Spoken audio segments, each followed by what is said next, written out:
कभी कभी कोई वजह भी नहीं होती जिस पर यूं ही इंसान जिंदगी के पहिए में रेशम के थान की तरह उलझता चला जाता है। जब तक इंसान दूसरे की जगह पे खड़ा ना हो तब तक उसे पूरी बात समझ नहीं आती।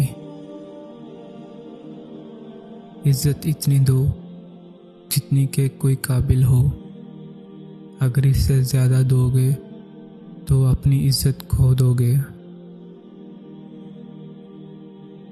अकेले रहना भी बुरी आदत में आता है, मगर जब आप अकेले रहने के आदी हो जाते हैं फिर आप लोगों के पीछे भागना बंद कर देते हैं। अपने बच्चों को चांद पर कदम रखने वाले इंसान के किस्से नहीं बल्कि उंगली के इशारे से चांद को तोड़ने वाले आका सल्लल्लाहु अलैहि वसल्लम की पैरवी सिखाओ। जब रब राज़ी होने लगता है तो बंदे को अपने ऐबों का पता चलना शुरू हो जाता है और यही उसकी रहमत की पहली निशानी होती है। दिल से उतर जाने वाले लोग सामने खड़े भी रहे तो नजर नहीं आते।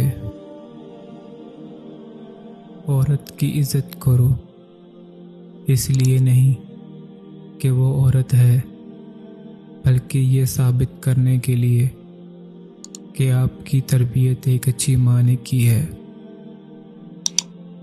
इतनी बुराइयों के बाद भी अगर ये दुनिया कायम है तो हमारे प्यारे नबी पाक सल्लल्लाहु अलैहि वसल्लम की दुआओं की बरकत से।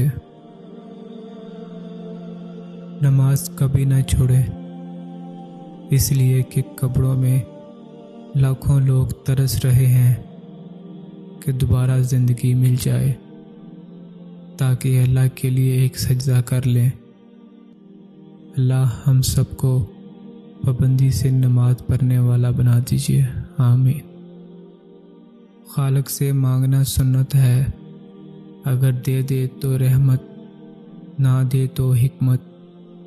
मखलूक से मांगना ज़िल्लत है, अगर दे दे तो एहसान, ना दे तो शर्मिंदगी।